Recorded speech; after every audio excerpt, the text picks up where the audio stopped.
อสัพพะมงคลจงเกิดแก่ท่านทั้งหลายธรรมชาติเป็นสิ่งที่เปลี่ยนแปลงธรรมะเป็นสิ่งที่ไม่เปลี่ยนแปลงสองคำเราต้องพิจารณาและแยกแยะออกจากกันทั้งธรรมะและธรรมชาติมันอาศัยอยู่ร่วมกันดังมะม่วงดิบกับมะม่วงสุกก็อยู่ที่เดียวกันหากเราขาดปัญญาแล้วเราจะแยกไม่ออกอันไหนเป็นธรรมชาติอันไหนเป็นธรรมะธรรมชาติเป็นของนอกกาย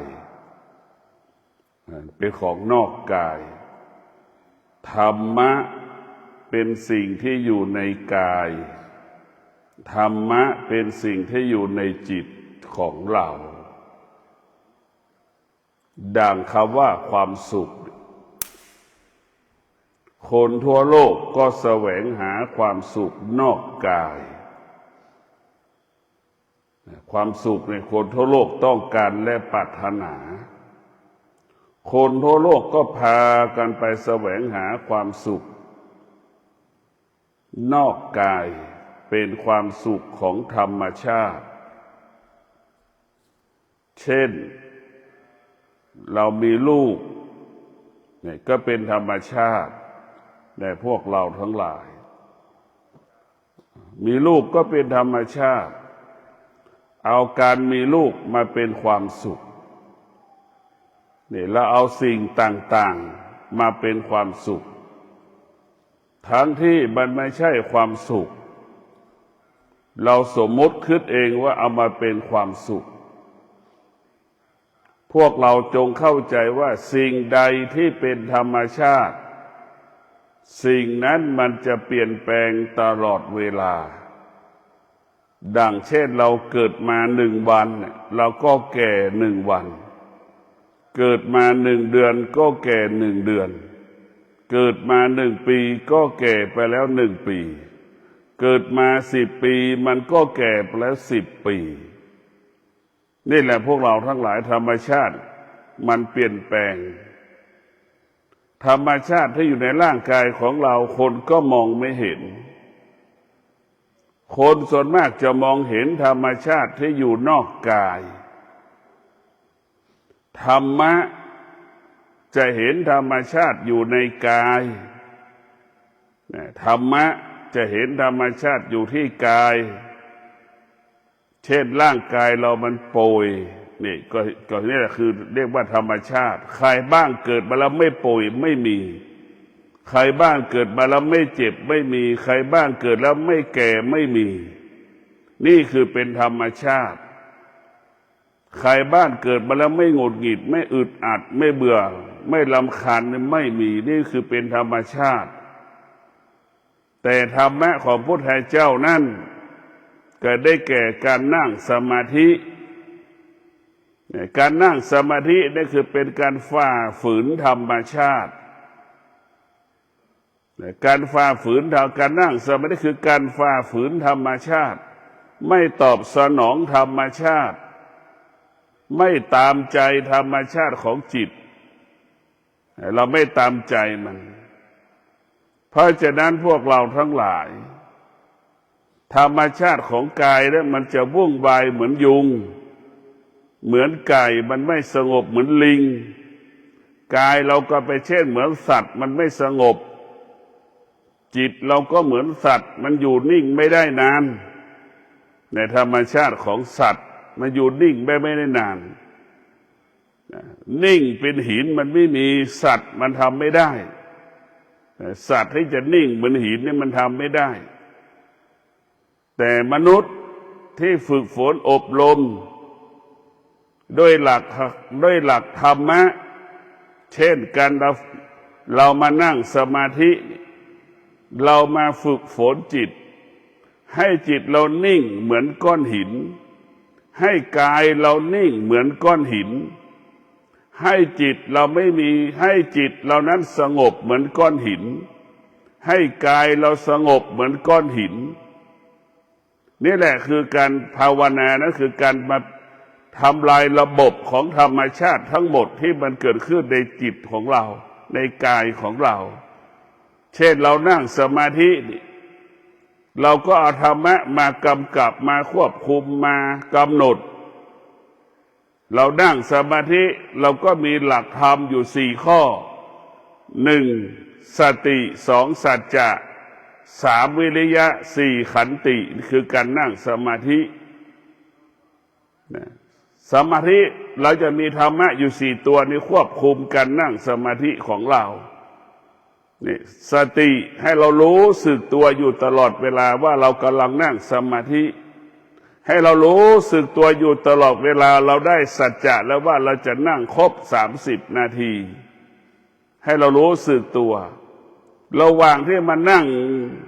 ยังไม่ครบ30 นาทีร่างกายมันเจ็บปวดเนี่ยมันทุกข์มันทรมานมันลำบากเราก็จะมีสติกับสัจจะไปเตือนบอกว่าไหนยังไม่ถึง30 นาทีเราจะไม่ขยับเท้าขวาเท้าซ้ายเราจะไม่ขยับมือขวามือซ้ายเรามีสติเราจะไม่ลืมตาเราจะนั่งตัวตรงขณะที่นั่งสมาธิเนี่ยไอ้นี่แหละคือธรรมะของพระพุทธเจ้าที่เราจะไปควบคุมกายเราจะไม่เกาใบหน้าเราจะไม่ลูบใบหน้า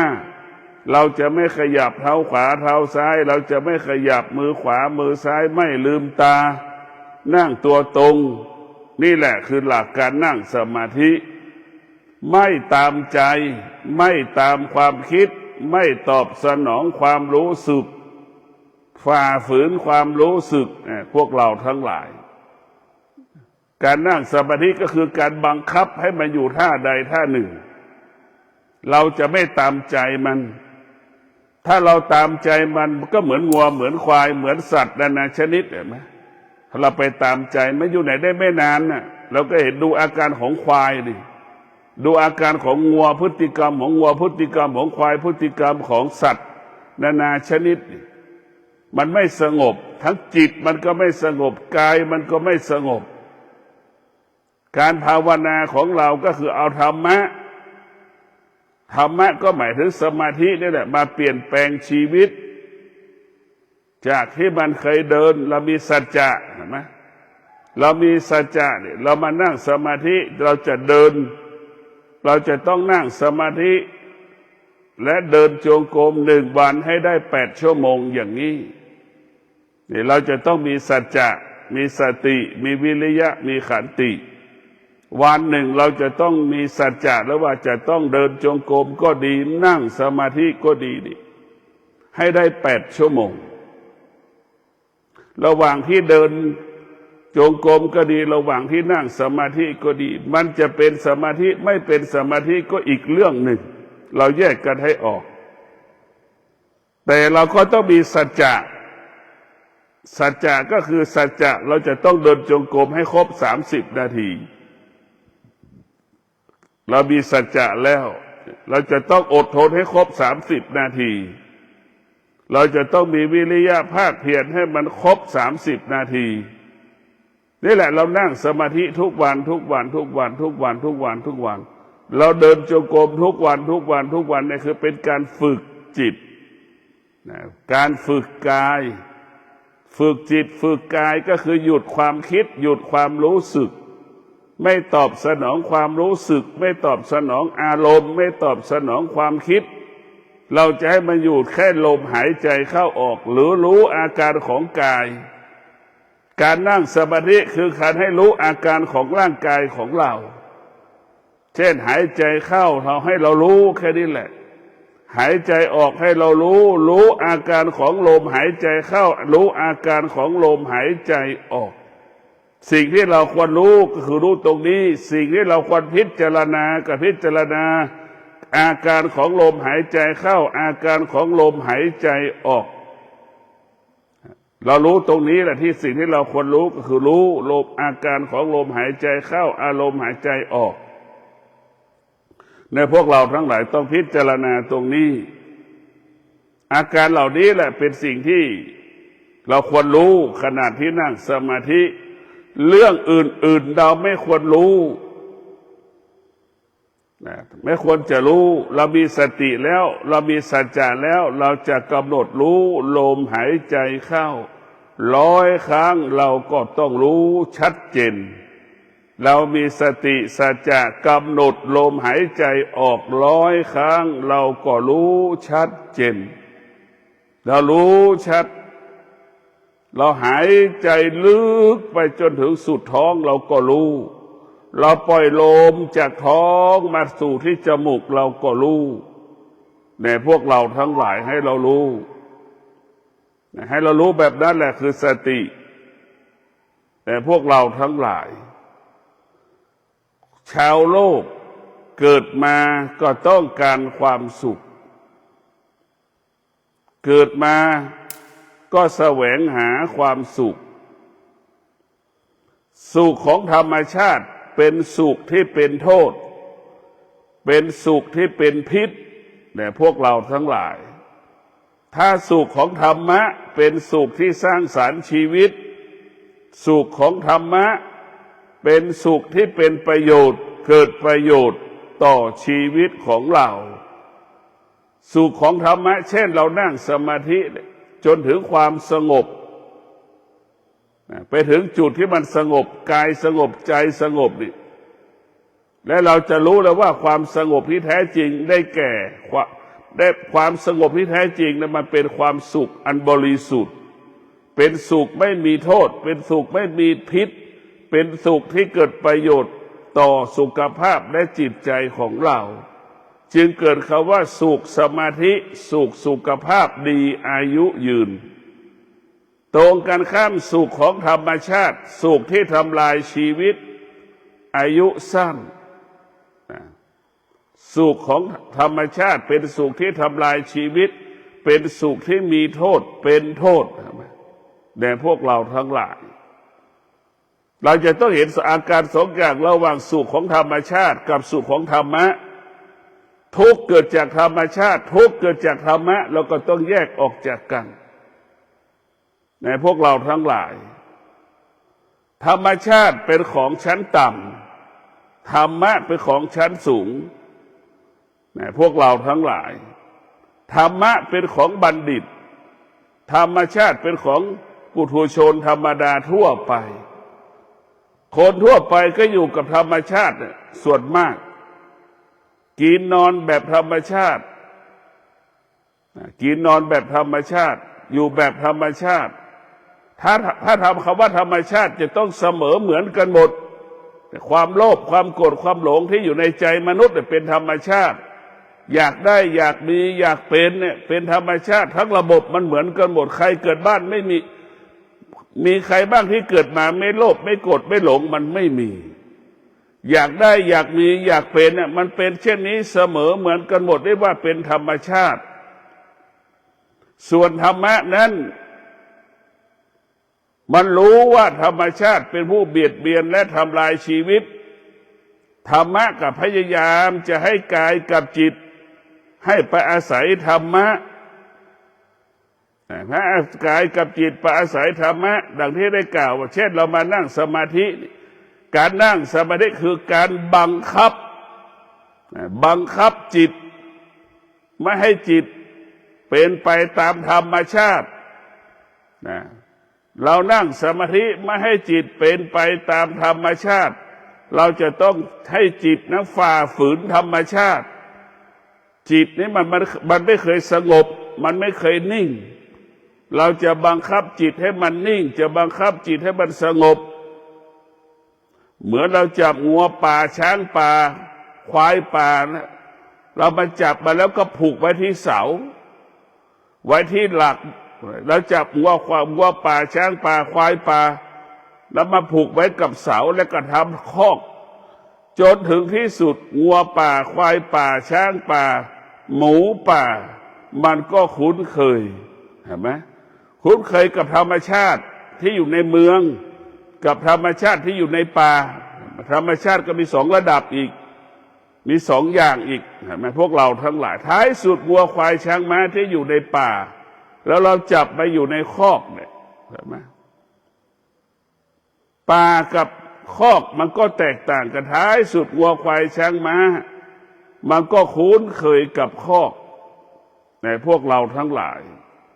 เช่นเดียวเราเอาธรรมะเนี่ยธรรมะเปรียบเสมือนคอกธรรมะเปรียบเสมือนเชือกแล้วแหละเอามาผูกมาไว้ที่สุดวัวควายช้างม้ามันก็คุ้นเคยกับเชือกที่ผูกคอมันก็คุ้นเคยกับคอกที่ขังมันไว้จนถึงที่สุดคนที่ดูแลควายวัวควายช้างม้าที่อยู่ในป่าเอาไว้มันขังคอกมันก็คุ้นเคยกันอยู่ร่วมกันได้จนถึงที่สุดธรรมชาติมันก็ยอมธรรมะธรรมชาติมันก็ยอมธรรมะเพราะธรรมะเป็นความจริงที่เป็นสิ่งของธรรมะเป็นสิ่งของสากลเป็นความจริงที่เป็นสากลแต่ความสุขนั้นธรรมชาตินั้นเป็นความจริงเฉพาะบุคคลเถียงกันแล้วเถียงกันอีกธรรมชาติไก่หนึ่งตัวปรุงอาหารได้เป็นหมื่นรสชาติเห็นไหมเนี่ยมันก็เถียงกันคือธรรมชาติคนเอาไก่ไปปรุงอาหารเนี่ยไก่มันเป็นอาหารหลักของคนโลกของชาวโลกแต่ชาวโลกคนทั้งโลกเอาไก่ไปปรุงอาหารได้เป็นล้านรสชาติเห็นไหมนี่คือธรรมชาติมันแตกต่างกันไปแต่ธรรมะนั้นเปรียบเสมือนไก่ธรรมะเปรียบเสมือนไก่นั้นก็เหมือนเดิมไก่ทั้งโลกเสมอเหมือนกันหมดเหมือนกันตรงไหนก็คือมันเหมือนกันหมดไม่ต้องมีเครื่องปรุงกินก็อิ่มเห็นไหมแต่ธรรมชาติของมนุษย์มันต้องปรุงแต่งไก่ต้องปรุงไปด้วยรูปรสกลิ่นเสียงเนี่ยมันต้องประกอบไปด้วยสิ่งเหล่านั้นรสชาติทั้งหลายกลิ่นทั้งหลายมันจะต้องเอาไก่ไปปรุงให้มันมีกลิ่นเอาไก่ได้ไปปรุงให้มันมีรสชาติแต่ส่วนของคนที่มีธรรมะไม่ต้องมีรสชาติไม่ต้องมีกลิ่นกินให้มันอิ่มคนส่วนมากกินให้เพื่ออร่อยจมูกต้องยอมรับอาหารชนิดนั้นถึงจะกินได้ลิ้นยอมรับอาหารชนิดนั้นถึงจะกินได้เห็นไหมต้องสองอย่างแต่ธรรมะภาคปฏิบัติผู้ปฏิบัติธรรมทั้งหลายอร่อยไม่มีไม่อร่อยไม่มีมีชีวิตอยู่เพื่อปฏิบัติธรรมประพฤติธรรมมีชีวิตอยู่บำเพ็ญเพียรเพื่อให้รู้แจ้งซึ่งความจริงรู้ความจริงเห็นความจริงเห็นตามความเป็นจริงกินก็แค่อิ่มเห็นตามความเป็นจริงนอนก็แค่หลับเห็นตามความเป็นจริงชีวิตก็เลยอยู่ตามความเป็นจริงแต่พวกเราชาวโลกทั้งหลายกินอาหารนั้นไม่เป็นไปตามความจริงกินอาหารเป็นไปตามกิเลสเป็นไปตามกิเลสก็คือมีแต่เครื่องปรุงลิ้นจ้องยอมรับรสชาติอาหารชนิดนั้นถึงจะกินได้จมูกยอมรับกลิ่นอาหารชนิดนั้นรสกลิ่นชนิดนั้นได้ถึงจะกินได้ตายอมรับรูปแบบของอาหารนั้นถึงจะกินได้เนี่ยพวกเราตาเอาทั้งสามอย่างเอาตาต้องยอมรับรูปแบบอาหารต้องสวยต้องงามเห็นไหมกลิ่นต้องถูกจมูกรสชาติต้องถูกลิ้นเนี่ยเอาสามอย่างนี่มารวมกันแล้วถึงจะกินได้ส่วนพระกรรมฐานพระวัดป่าทางสายเอกเหล่านี้เอาอาหารทุกชนิดมารวมกันในบาตรเห็นไหมเอาอาหารทุกชนิดมารวมกันในบาตรในพวกเราทั้งหลายเอาอาหารทุกชนิดมารวมกันในบาตรคำว่ารสไม่มีกลิ่นไม่มีรสไม่มีกลิ่นธรรมะภาคปฏิบัติจะดับรสดับกลิ่นแต่ธรรมชาติของมนุษย์จะต้องมีกลิ่นจะต้องมีรสเห็นไหมต้องมีกลิ่นต้องมีรสชาติอาหารแต่ละชนิดเนี่ยมันแตกต่างกันผู้ที่มาปฏิบัติธรรมก็ต้องมีสัจจะคือไม่มีความรู้สึกว่าเช้านี้เราจะกินอาหารอร่อยไม่อร่อยเราจะไม่ให้เกิด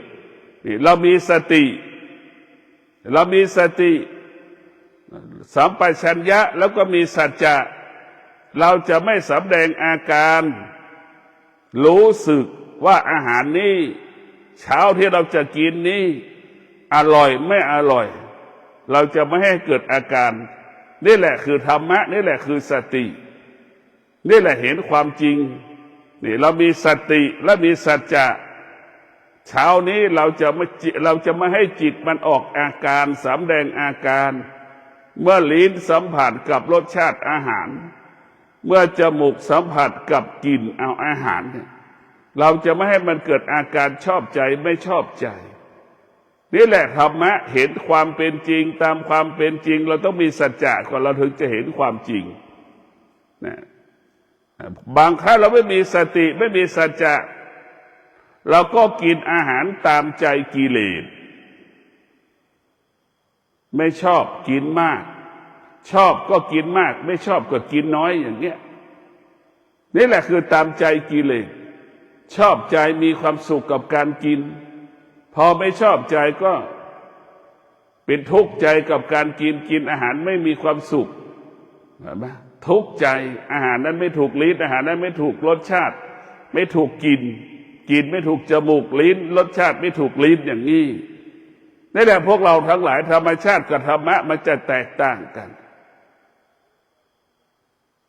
ธรรมชาตินั้นจะอยู่กับความเป็นจริงเห็นความจริงเป็นหลักแต่พวกเราทั้งหลายกินก็ปรุงแต่งในการกินมีชีวิตในการดำเนินชีวิตแต่ละวันก็ปรุงแต่งในการดำเนินชีวิตแต่ละวันมีหนี้ไม่รู้กี่สิบล้านก็นุ่งเสื้อผ้าอย่างดีนั่งรถอย่างดีเห็นไหมปรุงแต่ง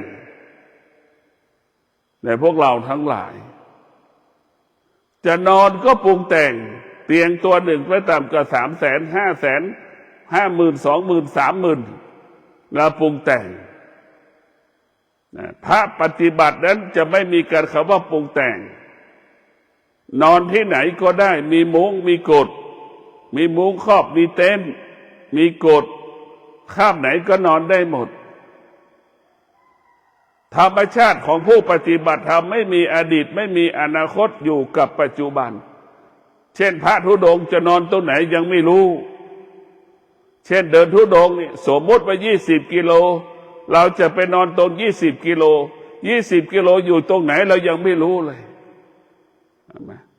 เรายังไม่รู้ว่า20 กิโลอยู่ตรงไหนหรือ6 โมงเย็นมันจะไปจบอยู่ตรงไหนก็ยังกำหนดไม่ได้เอา6 โมงเย็นเป็นหลักเขาได้เลยว่า6 โมงเย็นเราจะหยุดเดินอย่างนี้ในพวกเราทั้งหลายส่วนธรรมชาติของมนุษย์มีอดีตมีอนาคตมีอยู่ปัจจุบันอยู่กับอดีตอยู่กับอนาคตอยู่กับปัจจุบันมีเหตุมีผลน้องโรงแรมไม่แอร์ไม่เย็นก็เกิดอาการสำแดงอาการเห็นไหมห้องนอนโรงแรมมันมีกลิ่นบุหรี่ก็เกิดอาการไม่พอใจย้ายลงห้องอีกย้ายโรงแรมอีกไม่มีห้องก็ย้ายห้องไม่มีห้องก็ย้ายโรงแรมถ้ามีห้องก็ย้ายห้องนอนอีกมีเหม็นกลิ่นบุหรี่อย่างนี้พวกเราทั้งหลายธรรมชาติของมนุษย์มันไม่มีคำว่าจบสิ้นการปฏิบัติธรรมการประพฤติธรรมคือการปฏิวัติจิตของเราที่มันคุ้นเคยกับธรรมชาติกายของเรามันคุ้นเคยกับธรรมชาติเราจะให้กายกับจิตเราออกจากธรรมชาติให้กายกับจิตมาอยู่กับธรรมะมาอยู่กับธรรมอยู่กับธรรมมีแต่คำว่าสงบสุขอยู่กับธรรมชาติมีแต่คำว่าความสุขมีความวุ่นวายความกังวลใจอยู่ตลอดเวลานะพวกเราทั้งหลายเนี่ยเราอยู่กับธรรมชาติเนี่ยพอฤดูฝนเนี่ยฝนจะตกเนี่ยก็กลัวกังวลใจว่าน้ำจะท่วมอีกแล้วกังวลใจเนี่ยอย่างพี่น้องที่ประสบปัญหาน้ำท่วมปีที่แล้วเนี่ยพอถึงเดือนตุลาเนี่ยก็กังวลใจอีกว่าฝนมันตกน้ำจะท่วมอีกเพราะมันเจ็บปวดที่น้ำท่วมมันเจ็บปวดคืออะไรเจ็บปวดต้องเสียทุกสิ่งทุกอย่างเหมือนเริ่มต้นชีวิตใหม่นั่นแหละนี่ไปอยู่ถ้าเราไปอยู่กับอดีตกับอนาคตเราก็จะทุกข์ใจเราต้องอยู่กับปัจจุบันเราเตรียมพอหรือฤดูฝนเราก็เตรียมยกของขึ้นที่สูงนั่นแหละเราอยู่กับปัจจุบันรู้เท่าทันมัน รู้เท่าทันธรรมชาติว่าฝนมันตกมาถึงฤดูฝนแล้วฝนมันจะตกหนักแล้วเราก็ต้องยกของขึ้นที่สูงอย่างนี้แหละพวกเราทั้งหลายเนี่ยมันก็มีคนส่วนหนึ่งเกิดความทุกข์ใจกลัวฝนมันตกหนักและน้ำมันท่วมมันไม่มีสตางค์ที่จะไปซ่อมบ้านไม่มีสตางค์ที่จะไปปรับปรุงเปลี่ยนแปลงสิ่งที่น้ำท่วมได้เนี่ยพวกเราทั้งหลาย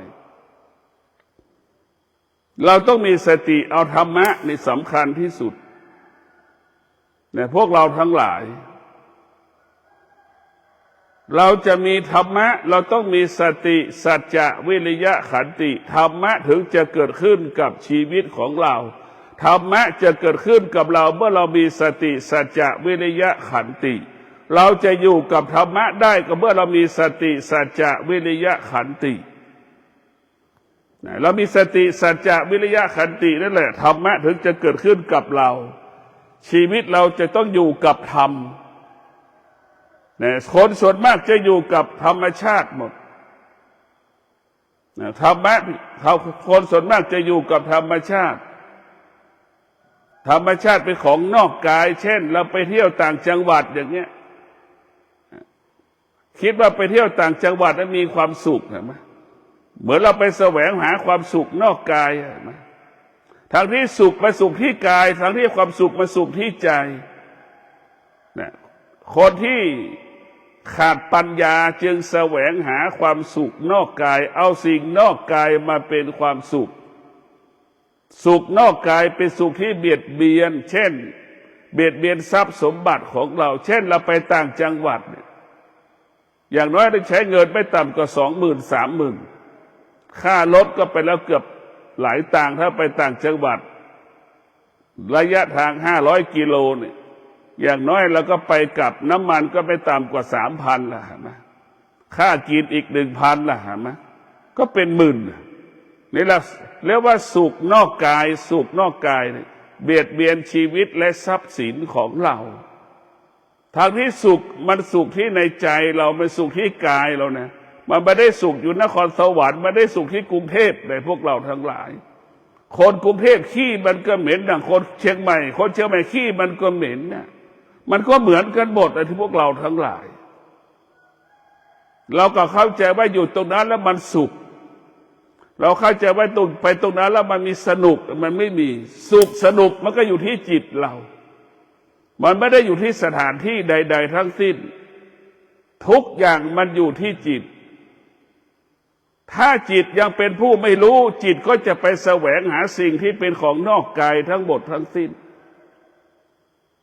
เราจะไปหาสิ่งที่เป็นของนอกกายมาเป็นความสุขเหมือนเราไปต่างประเทศคิดว่าไปประเทศญี่ปุ่นแล้วมีความสุขมันไม่มีหรอกคนญี่ปุ่นขี้มันก็เหม็นเหมือนคนในประเทศไทยนั่นแหละมันก็มีสุขมีทุกข์เหมือนกันมันก็อยากได้อยากมีอยากเป็นเหมือนกันหมดเนี่ยเราก็เอาการที่เอาของนอกกายมาเป็นความสุขอันนี้แหละคือธรรมชาติของจิตที่ไม่ได้ฝึกฝนนะธรรมชาติที่มันครอบงำจิตเราก็เป็นเช่นนี้ถ้าจิตมีธรรมะจิตก็จะเห็นความสงบมันเกิดขึ้นที่กายกับจิตเราปลดเปลื้องธรรมชาติออกจากจิตเราปลดเปลื้องธรรมชาติออกจากกายเราแล้วนั่นแหละความสงบมันจะเกิดขึ้นดังเช่นผู้มาปฏิบัติธรรมเนี่ยปลดเปลื้องธรรมชาติ7 วันเรามาอยู่วัดเราใช้ชุดสีขาวเห็นไหมแค่1 สีเท่านั้นแต่ถ้าเราอยู่บ้านนะเราใส่กางเกงกี่สีกี่แขนสั้นแขนกางเกงสั้นกางเกงยาวเสื้อแขนสั้นเสื้อแขนยาวกี่รูปแบบนึกดูได้7 วันนะ7 วันเราคิดได้เราอยู่บ้านเราสูญเสียเงินไปวันละ200 บาทก็พอแล้วไม่ต้องอะไรมาก7 วันเป็นเงินเท่าไหร่แต่เรามาปฏิบัติธรรมเนี่ยเห็นไหมเงินบาทไม่ได้ใช้เงินบาทก็ไม่ได้ใช้ในพวกเราทั้งหลายเสื้อก็ใส่แค่ชุดเดียวไม่ต้องเสียเวลาไปซักเสื้อซักผ้าเราก็ใส่เสื้อชุดสีขาวกางเกงสีขาวจนครบ3 วัน 7 วันเห็นไหมเราอยู่วัดเนี่ยมาปฏิบัติธรรมเราไม่ตอบสนองความรู้สึก แต่เราอยู่บ้านเราไปตอบสนองความรู้สึกอยากนั่งก็นั่งอยากเดินก็เดินเห็นไหม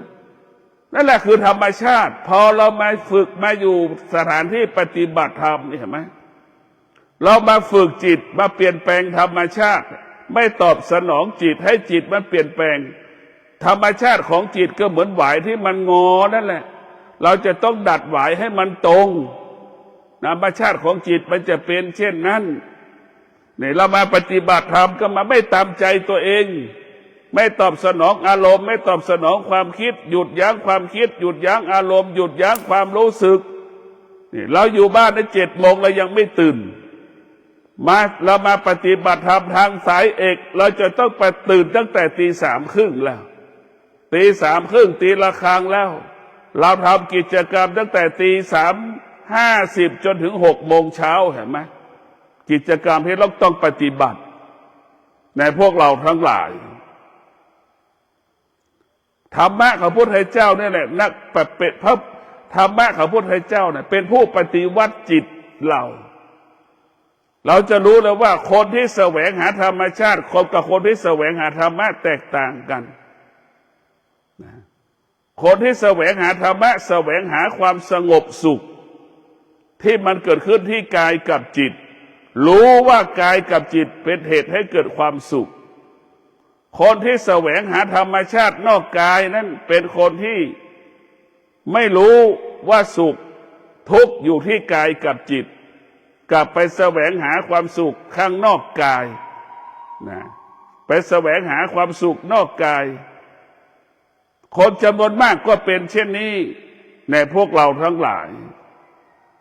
เราต้องมีสติสัจจะวิริยะขันติจึงจะเห็นความจริงตามความเป็นจริงที่พระพุทธเจ้าค้นพบเราจะรู้ความจริงเข้าถึงความจริงได้เมื่อเรามีสติสัจจะวิริยะขันติ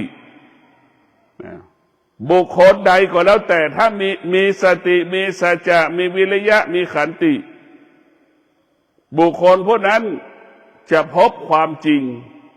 เข้าถึงความจริงอยู่กับความเป็นจริงดังเจ้าชายสิทธัตถะดำรงตนเป็นนักบวชก็มีสติสัจจะวิริยะขันติแสวงหาความจริงให้กับชีวิตจนถึงที่สุดเจ้าชายสิทธัตถะเป็นนักบวชและก็บำเพ็ญเพียรจนได้ค้นพบความจริงจึงได้เป็นศาสดาเอกของโลกก็เพราะสติสัจจะวิริยะขันติจึงได้เห็นความจริงนี่แหละพวกเราทั้งหลายจึงเห็นความจริงอยู่กับความเป็นจริงอยู่เหนือความจริงแม้พวกเราทั้งหลายพวกเราต้องมีสติคนที่มีคนแก่มีสติก็จะแสวงหาความสงบสุขคนแก่ที่ขาดสติก็แสวงหาความสุขนอกกายพวกเราทั้งหลายแก่มี2 แก่แล้ว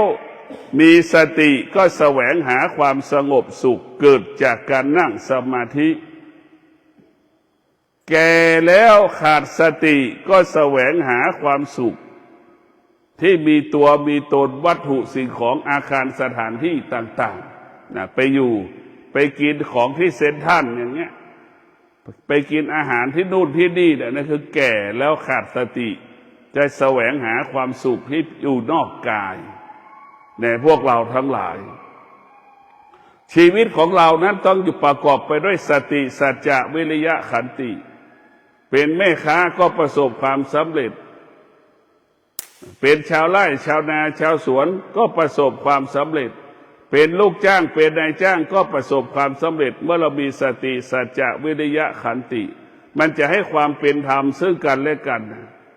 สติสัจจะวิริยะขันติมันจะให้ความเป็นธรรมต่อกันและกันให้ความเป็นธรรมซึ่งกันและกันในพวกเราทั้งหลายเราจะเห็นได้ประเทศเขมรมันไม่มีสัจจะมันพูดอะไรมาแล้วมันไม่เคยทำตามที่มันพูดความเชื่อถือจึงไม่เกิดในพวกเราทั้งหลายส่วนรัฐบาลไทยทหารไทยนั้นมีสติมีสัจจะทำตามความเป็นจริงทุกอย่างทหารไทยรัฐบาลไทยนั้น เป็นคนที่มีเมตตาให้โอกาสเขมรตลอดเวลานะให้โอกาสขับประเทศเขมรตลอดเวลาเราจะต้องรู้นะที่มีปัญหาชายแดนทุกวันนี้เนี่ยเขมรเนี่ยพวกเราทั้งหลายเขมรมันก็เหมือนควายเขมรก็เหมือนควายนั่นแหละเราเอาทองใส่คอควาย10 กิโลเนี่ยรัฐบาลไทยเอาทองใส่คอควาย10 กิโลควายมันไม่รู้สึกหรอกแล้วว่าทำดีไม่ได้ทำดีไม่ถูกดีเนี่ยหรือทำดีแล้วขาดปัญญาดังเอาทองใส่คอควาย10 กิโลนะพวกเราทั้งหลายทำดีแล้วขาดปัญญาดังเอาทองใส่คอควาย10 กิโลให้เราเมตตาต่อควายควายไม่มีเมตตาต่อเราหรอกพวกเราทั้งหลายเหมือนเราเมตตาต่อเขมรให้โอกาสขับประเทศเขมรและประชาชนเขมรนั่นแหละเขมรมันเบียดเบียนเราตลอดมันกลั่นแกล้งเราตลอดเวลาพวกเราต้องพิจารณาดูทำความดีด้วยปัญญาทำความดีด้วยปัญญาเหมือนเราเอาหญ้าให้ควายกินเห็นไหมส่วนมากทำความดีแล้วขาดปัญญาดังเอาทองใส่คอหมาใส่คอควายนั่นแหละมันไม่เกิดประโยชน์ทองคำมันไม่มีค่าสำหรับหมาทองคำไม่มีค่าสำหรับควายหญ้าเท่านั้นที่จะมีค่าสำหรับควายของเน่าของเหม็นเท่านั้นที่มีค่าสำหรับหมา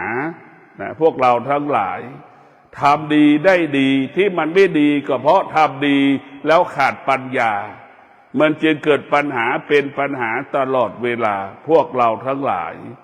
เราต้องพิจารณามีสติอยู่กับปัจจุบันอยู่กับปัจจุบันให้เรามีสติอยู่กับปัจจุบันเราจะต้องใช้สติและปัญญาจะทำสิ่งใดก็แล้วแต่เราต้องให้จิตเราเกิดปัญญาต้องใช้ปัญญาเรามีปัญญาแล้วเราจะมีแต่คำว่าได้ไม่มีคำว่าเสียพวกเราทั้งหลายคนที่ขาดปัญญาเสียแล้วได้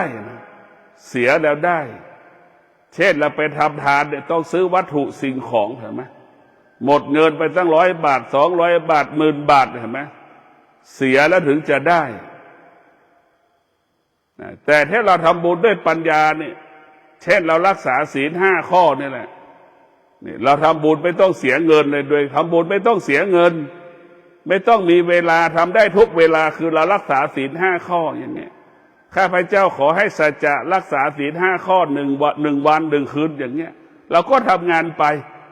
แล้วมีสติไปมีสัจจะไปเราก็ไม่ล่วงละเมิดศีลนี่แหละทำบุญโดยรักษาศีลนี่ผู้ทำบุญโดยการรักษาศีลนี่ได้รับผลบุญ100%ถ้าทำบุญโดยการให้ทานพระได้รับ100%โยมได้แค่ความรู้สึกว่าได้บุญแต่บุญยังไม่เห็นบุญยังไม่เกิดแล้วเอาวัตถุสิ่งของมาเป็นบุญแล้วพวกเราทั้งหลายเราต้องเอาบุญก็คือสมาธิบุญก็คือศีลบุญก็คือปัญญานี่คือเป็นแก่นของบุญศีลสมาธิปัญญานี่เป็นแก่นของบุญธรรมะของสังคมก็คือศีลสมาธิปัญญาเป็นธรรมะของสังคมธรรมะของภาคปฏิบัติก็ได้แก่สตินี่แหละเป็นยอดของบุญสติได้เป็นแก่นสาระของบุญสติเป็นแก่นแห่งความดี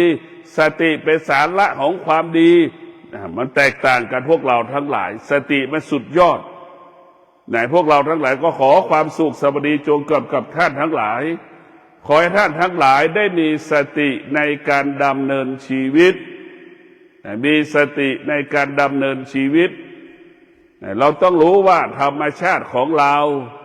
ธรรมชาติของมนุษย์ธรรมชาติของสัตว์มันเหมือนกันมันไม่ต่างกันเลยงัวควายช้างม้ามันก็มีความอยากเหมือนเดียวกันอยากได้มันก็อยากกินเหมือนกันอยากกินหญ้ามีความต้องการมีตัณหาราคะเหมือนกันงัวควายช้างม้าคนก็มีพวกเราทั้งหลายอย่างที่บอกเราว่าควายงัวควายช้างม้ามีแต่จิตแต่มันไม่มีสติงัวควายช้างม้ามันจึงเป็นของชั้นต่ำพัฒนาไม่ได้พัฒนาได้ยากพัฒนาได้ไม่กี่อย่างคนนั้นมีจิตและมีสติสามารถพัฒนาได้ทุกอย่าง ดังนักวิทยาศาสตร์สร้างยานอวกาศเห็นไหมนั่นแหละคือคนมีสติมีจิตและมีสติจึงพัฒนาจิตตัวเองได้ง่ายได้สะดวกดังใจปรารถนาทุกประการนะพวกเราทั้งหลายคนจะแตกต่างจากสัตว์เมื่อคนนั้นมีสตินะถ้าเรามีสติเราแตกต่างจากสัตว์เราจะเห็นนะหมามันกัดกันนะกัดกันจนตายเพราะหมาไม่มีสติมันมีแต่จิตเห็นไหมมันมีสติมันมีแต่จิตควายมันชนกันจนตายขวิดกันดูนี่จนตายนะนะมั้ยนั่นแหละคือเสือมันกัดกันจนตายเสือกับสิงโตกัดกันจนตายเพราะมันไม่มีจิตมันไม่มีสติมันมีแต่จิตแต่พวกเราทั้งหลายเหมือนเสือกินงัวน่ะมันมีแต่จิตมันไม่มีสติมันไม่มีความรู้สึกเรื่องบาปเรื่องบุญในเรื่องจิตเนี่ยพวกเราทั้งหลายนะถ้าเราจิตแล้วมีสติมันจะมีบาปมีบุญมีคุณมีโทษสิ่งนี้เป็นความจริงสิ่งนี้ไม่เป็นความจริงมันจะแยกแยะได้นะพวกเราทั้งหลายชีวิตของเรามันต้องประกอบไปด้วยหลักธรรมหลายข้อนะเราต้องมีสติพิจารณานะเราจะต้องอยู่ด้วยสติกินด้วยสตินอนด้วยสติตื่นด้วยสติทำงานด้วยสติเราจะปลดเปลื้องความคิดออกจากชีวิตเราออกจากจิตของเรากับเอาสติมาไว้ที่กายเอาสติมาควบคุมกายเอาสติมาควบคุมจิตเมื่อสติมาควบคุมกายควบคุมจิตมันก็เหมือนนายจ้างนั่งเฝ้าดูลูกจ้างทำงานนั่นแหละลูกจ้างทุกคนก็ทำงานกันอย่างดีอย่างเยี่ยมถ้านายจ้างไม่เฝ้าลูกจ้างก็นั่งคุยนั่งโม้นั่งเล่นงานก็ไม่เดินเพราะฉะนั้นสติก็เหมือนนายจ้างจิตก็เหมือนลูกจ้างนั่นแหละเมื่อสติควบคุมจิตแล้วจิตมันก็เป็นไปตามสติทุกอย่างเหมือนนายจ้างควบคุมลูกจ้างทำงานนั่นแหละงานก็ออกมาดีเป็นไปตามที่นายจ้างรู้ทุกประการขอความสุขสวัสดีจงเกิดแท้ท่านทั้งหลายมีสติในการดำเนินชีวิตมีสติในการดำเนินชีวิตของเราก็จะปกติคิดสำเร็จพูดสำเร็จทำการใดๆสำเร็จอายุวันโนสุขังพลัง